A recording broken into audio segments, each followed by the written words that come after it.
La souveraineté européenne, qu'est-ce à dire? Depuis 3 ans, Emmanuel Macron nous parle régulièrement de souveraineté européenne qui doit, sinon se substituer, du moins être dans le prolongement des souverainetés nationales.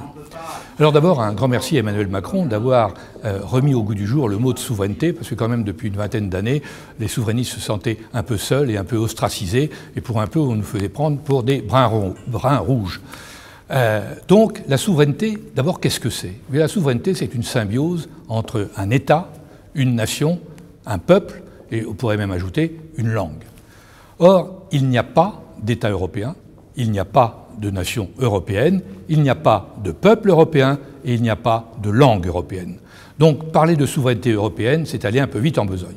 En revanche, on peut parler de partage de souveraineté, on peut parler aussi d'indépendance européenne et d'autonomie stratégique.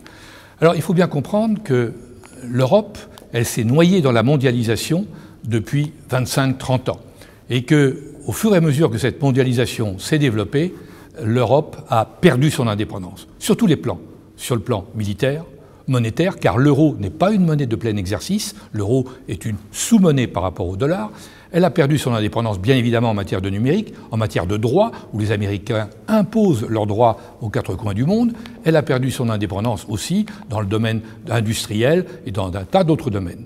Alors, comment pourrait-on reconquérir cette indépendance? C'est tout l'enjeu. Et d'abord, est-ce que les Européens veulent vraiment reconquérir cette indépendance? Est-ce que finalement, la position d'être finalement les suppléants des Américains, d'accepter la férule américaine et d'accepter aussi demain la férule chinoise n'est pas dans la nature même de cette Europe? Eh bien, c'est toute la question dont nous allons débattre au cours de ce colloque.